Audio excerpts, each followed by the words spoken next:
I don't know what the world's coming to. I don't, Holmes, and that's a fact.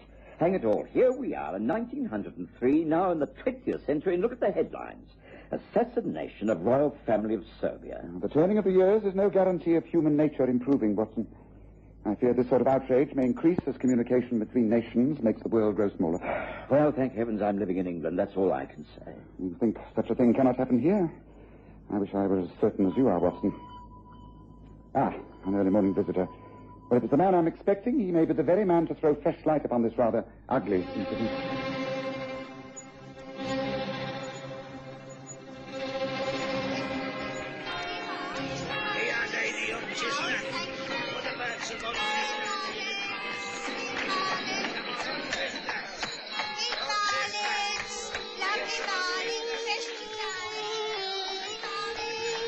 We present the stories of Sherlock Holmes.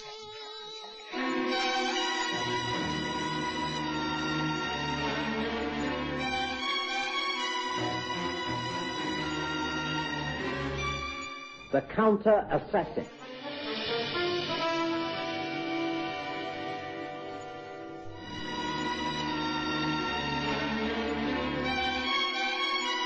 In the middle of July, 1903, my wife's brother, the Reverend Percy Phelps of Great Paddock Parish, Nettlebed, was taken ill. After a short time in hospital, he returned to his vicarage, but Mary was concerned about his health and persuaded me she should go down and nurse him during a convalescence period. Of course, I agreed, and, as usual, when I was left alone, I returned to my old rooms at 221B Baker Street, where I knew Sherlock Holmes would be grateful for my company. Holmes had not changed in his habits and was still prepared to accept visitors from all ranks of life. The gentleman Mrs. Hudson showed in that sunny morning was a mid-European of striking appearance, tall and thin, with white flowing hair, his black bushy eyebrows and waxed moustache contrasted with deep-set blue eyes.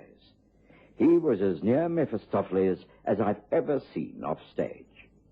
Holmes appeared unimpressed, but then he knew the gentleman and greeted him most cordially. You are most welcome, Monsieur Krodowski. Meet my friend and colleague, Dr. John Watson. Watson, Jules Krodowski. I am most pleased to make your acquaintance, Doctor. How do you do, monsieur? Watson is a very old friend and confidant, Krodowski. Please feel free to talk quite openly in front of him. We share no professional secrets, but please, do be seated. You have time for coffee, surely? Thank you, yes. Good. This must be a very fleeting visit, for I observe that you're in something of a hurry. And I've already been working hard since you woke this morning.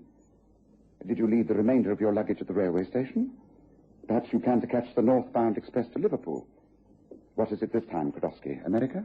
Oh, I see you have lost none of your powers, Holmes. Or are you now a mind reader? Not at all. You've been here but a few minutes, and you have already looked at the mantelpiece clock several times. Your fingers have an ink stain upon them which indicates you have been writing at some length. You carry an attaché case and a raincoat. Yet it is a fine, warm day, so you are travelling. The Northern Line's timetable shows from the right-hand coat pocket.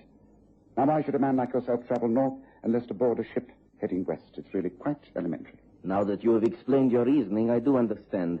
I do not think it is as easy as that to other people, but, of course, you are quite correct. I have been working. I'm leaving the country as soon as I can board the ship, and I cannot stay with you very long. Here's your coffee, monsieur. And now, if you'd prefer to speak with Holmes alone... No. If he wishes you to hear what I have to say, then I have no objection. But you must be prepared to believe every word I shall tell you. It will sound unbelievable, but I assure you it is all true, and of very great importance. Then, as swiftly as you can, tell us what it is. There is a plot afoot to assassinate your monarch. What? You can't mean this. This is impossible. It is true. I beg you, Mr. Holmes, to take this seriously. Unlike Watson, I do. I know your background, Krodowski. I know how your loyalties in Serbia will have placed you in very great peril with the revolutionary units in that part of Europe. You have always been a brave man. If you chose to leave and seek comfort in America, then it must be because you have reached a point of desperation. But tell me more. What do you know of this plan? Alas, very little. There is an organization known as La Pochetta. It has sent a man to this country to recruit insurgents for the purpose of assassinating royalty and all those who actively protect them. I cannot tell you more than the name of the man in charge. He is known as Lapert, but he has several aliases. I am told his English name at the moment is Ronald Morgenster, and that he has acquired the most advanced weapon for killing, a unique rifle with special sighting equipment that can assure an accurate shot from twice the distance previously achieved. And the assassination will be by shooting? So I believe. I wish I had more information to pass on to you, Holmes. But alas, I had to leave all my files and correspondence behind. The little I can recall I have put to paper. Here, I have the envelope in my briefcase. I have none of the technical expertise to pass on, but in layman's language and in the crude fashion, I have put down on paper all that I can recall. Here, take it. Do as you think fit with it. Thank you, Kudowski. You are a brave man. I realize you're taking an extreme risk in passing all this on to me. I can hardly be in greater danger than I am at the moment, Holmes. And now, if you will excuse me, I have to leave. There is just time to reach the station and catch my train. Thank you for the coffee. Goodbye, monsieur. May I wish you Godspeed. Thank you, Dr. Watson. Goodbye. Goodbye, Holmes. I think it very unlikely that we shall ever meet again. Goodbye.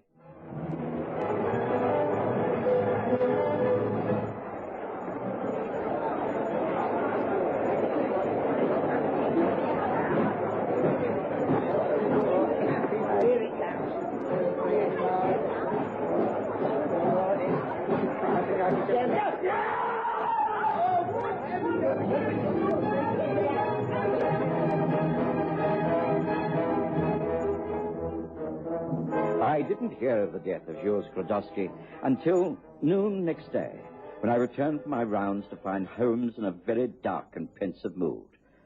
On the table lay the papers. One glance was enough. Yes, Watson. As I've always said, Kudowski was a brave man. It's a sobering thought to realize that had he not taken the trouble to call here with that envelope yesterday, he might have given his pursuers the slip and got away. As it was, they got rid of him by neatly pushing him under a train. Holmes, this is dreadful. Could it not have been an accident? Extremely unlikely, Watson. No, the La Pochetta got him. When they seek publicity, then they openly assassinate. When it's a private matter, they simply stage an accident. Oh, you are both in. Good. This parcel arrived for you, Mr. Holmes. I've signed for it. Oh, put it down, will you, Mrs. Hudson? Thank you. Oh, righto. I've got some cold roast beef and pickles if you want lunch, Dr. Watson. Thank you, Mrs. Hudson, but I really haven't got much time. No, it won't take long. I'll bring some in on a tray. Oh, just a pot of tea will do for me, thank you. Righto. Look here, Holmes. If Kudowski really was murdered, then it means he must have been... Just a moment, Watson, just a moment. The label on this parcel is typewritten. All quite correct. And the postmark is Paddington. Excuse me. Don't worry about the tea and luncheon, Mrs. Hudson. Just bring me a very large bowl of cold water immediately, will you? No. Oh, very well, sir. This really is only to be expected, isn't it? Well, is it? To what are you referring? To the parcel, Watson, the parcel. I'm always suspicious of parcels through the post, particularly of that handy square size. Yes, of course, it looks harmless enough. Holmes, what are you implying? That this is Look, Paddington is just round the corner, isn't it? Why send something through the post when it may quite easily be delivered by hand? Oh, here we are, sir. This all right? It's me enamel bowl from the bathroom. Yes, that's excellent, Mrs. Hudson. Now, Watson, come closer. Of course, there's no danger at all as long as the string and seals are intact. But once they are broken, well, let me demonstrate. I'll hold the parcel over the water. Will you please take those scissors on the desk and, when I tell you, cut the string and tear the brown paper. Now, are you ready? Yes, ready. It's a bird. Very well. Right. Here, now.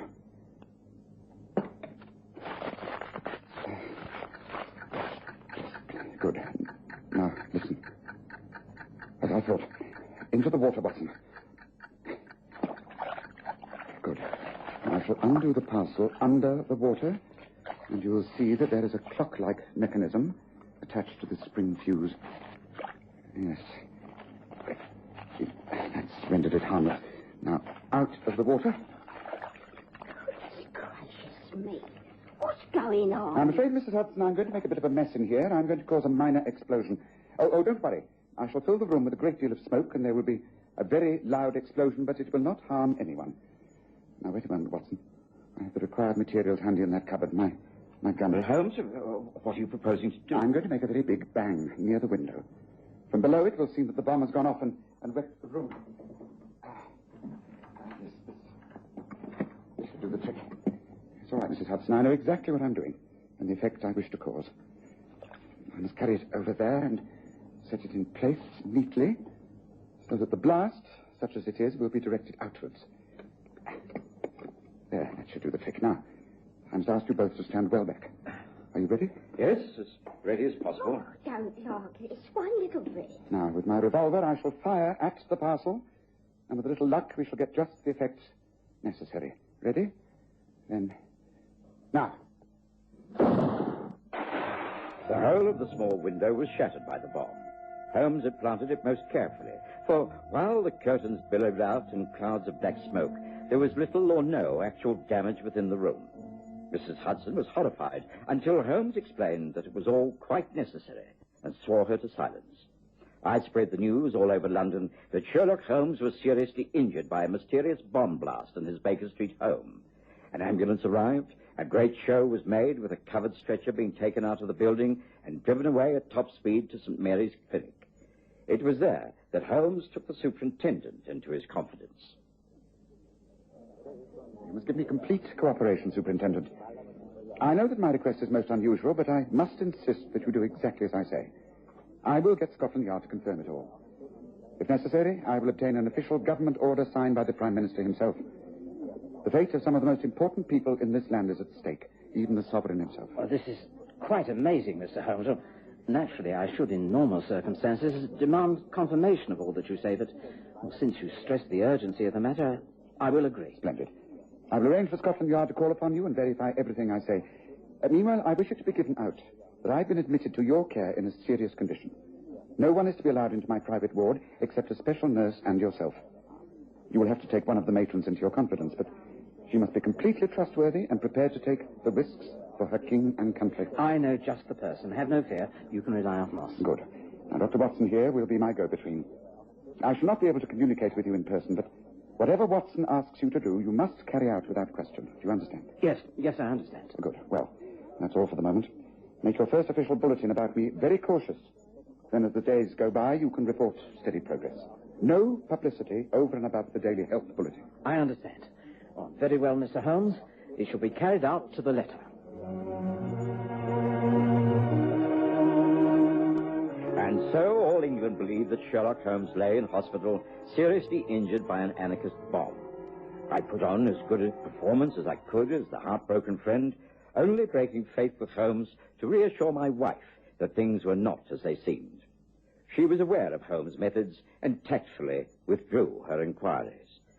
Meanwhile, I went about my duties, and as the days passed, I made arrangements to have the window at Baker Street repaired and tried to resume a normal existence.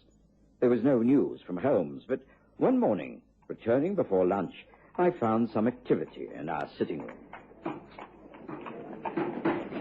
Oh, dear.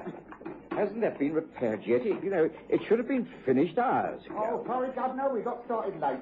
My matey and I just fixed it up. Should be all right. That's right, have you, Harry? Yeah, right you are. See, down she goes.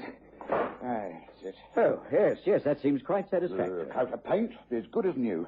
Don't you agree, Watson? What the... Oh, I should have guessed. I've been waiting to hear from you, Holmes. Yes, I'm sorry to have entered my own home disguised as a workman, but it seemed the safest way. Oh, please do meet my assistant, Harry Boggs, in the trade, but Roger Brent to New Scotland Yard. How do you do, Dr. Watson? Nice to meet you. Oh, it's a pleasure. Well, Holmes, what's been happening? The superintendent in the clinic is becoming rather difficult to handle. He doesn't know what to do. He wants to know how long this pretense of yours is to be carried on. Well, tell him it will not be long now. In fact, I have a specific instruction for him. Things are moving towards a climax, Watson. Yes, well, thank goodness for that. Well, what's been happening, Holmes? Have you found out anything about the man known as Lepert and this organization, La Pochette? Is there any truth in the warnings Krodowski gave us? One question at a time, Watson. Briefly, the position is this. Yes, those warnings were well-founded. There is a royal assassination plot afoot, and it's our duty to thwart it. Oh, but how? Well, there's already been one attempt upon my life, and it will become necessary to draw their fire, as it were, yet again. But you don't mean that you're deliberately going to place yourself in danger, Holmes? My friend Brent here is the man who will risk most, I'm afraid. He's been brave enough to impersonate me on several occasions. The real risks will be taken this weekend. Now, Watson, time is short, and I've got to work swiftly. This is what you must do. I want the superintendent of the clinic to give out that I'm making a surprisingly good recovery. I'm out of bed for a few hours each day, and by the weekend I should be able to be wheeled outside in a bath chair. A special male orderly, my friend Brent here, will be in charge of the proceedings. I shall rely upon him to arrange a convincing enough dummy in the chair. My hat and cape will be sacrificed for the occasion. Now, it's most important that the chair is positioned correctly. Next Sunday morning, between the hours of 10 and 11, when I shall be taking the sunshine, here, I have drawn out a plan of the clinic and the nearby buildings. You'll see that here is Brunswick Square, and Kenton Street is here. Across the road from the hospital gardens is St. Mary's Church. Now, Brent will wheel the chair out and place it right here. Now, with the plans I have laid, I'm sure the opportunity will be so great that my enemies will not refuse the bait. They will think that they simply cannot miss. I think we cannot miss Leopard. Are you sure of this information, Braswich? I am. An orderly from the hospital had a little too much to drink in the bar of the George and Dragon in Soho Square a few nights ago. It was easy to get detailed information from him. Sherlock Holmes will be convalescing at the weekend. He will be allowed the use of the small gardens at the end of the wards. So, then we must act. This time we shall not fail. Holmes was very lucky not to have been blown to pieces last time. He will not be able to escape from the sniper's bullet. It also gives me an ideal chance to try out the new equipment. I have assembled the latest rifle. It is a superb weapon, which I'm most anxious to use. There must be a suitable advantage point from one of the roofs of surrounding buildings. There is a church right opposite. It is isolated, but it might be hard to enter during daylight without being noticed. What, on a Sunday? Not with everyone attending church service. It'll be simple. Come, we must work out a detailed plan. It will be necessary to visit that church, find out exactly the position to take up. And then, for once, we shall go to church on a Sunday, Prestwich.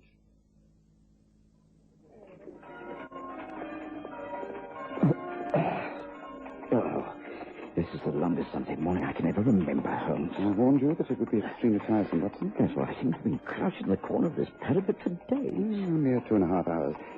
It was necessary that we took up our positions ahead of the men we're about to catch. We could hardly allow them to hear us climb up here. Oh, look at the view. It will take your mind off your cramped things. It's been tempting to do so, but it doesn't help matters. No sign of any activity down there in the hospital garden. It's a little early. The doors of the wards are clearly visible.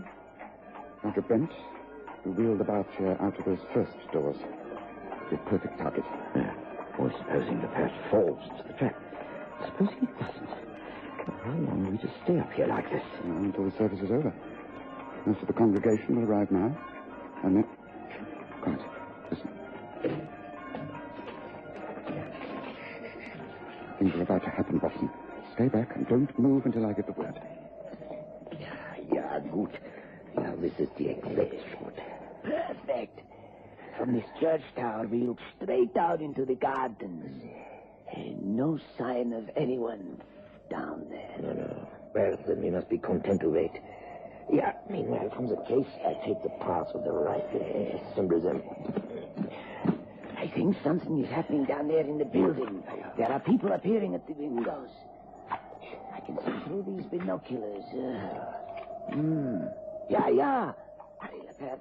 I think that Mr. Sherlock Holmes is about to be taken into the garden. Miss Brent?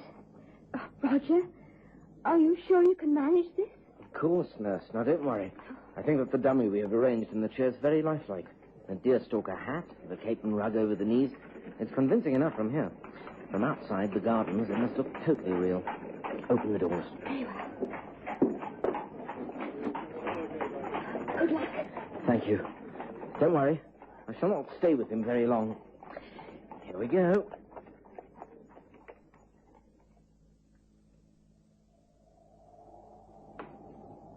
There, you see. It is just as we were told. There is the orderly wheeling the chair with Holmes sitting in it. Do you see them? Yeah, of course I see them. I can see them most clearly.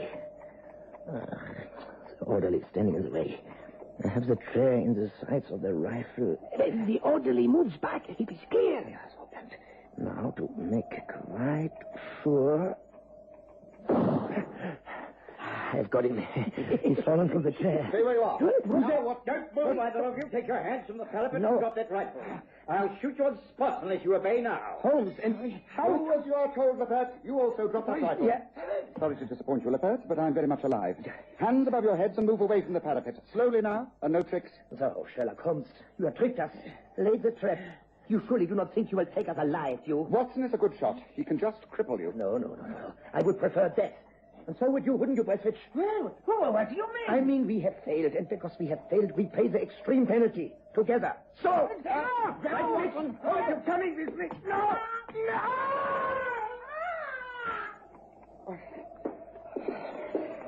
You all right, Watson? Yes. I'm sorry, Holmes. I just couldn't hold them. The shot was impossible. Well, perhaps it's just as well. Oh, we'll pick up that rifle, Watson. That's the most important piece of evidence that's come our way in many a long day. Of course, as always, Sherlock Holmes took no credit at all for uncovering the assassination group and thwarting their plans, which, had they been successful, would have caused total chaos throughout the British Empire. Of course, there was discreet recognition from the correct authorities, Scotland Yard, and an audience at Buckingham Palace was commanded. Holmes made light of all this. He'd had important assignments before and treated it as all in the day's work. The person who did come out of it rather well was Roger Brent. I must thank you so much, Mr. Holmes. I owe my promotion entirely to you. Not at all. You deserved it. And didn't I hear something about more congratulations being in order? You are to be married. Yes, that's right. Susan Bennett, the nurse who was supposed to look after you at the clinic, the one who helped me with the wheelchair. Will you come to our wedding? And will you, Dr. Watson? Oh, but of course. And, of course, congratulations. There, Holmes, you see. Good can come out of all of this, after all.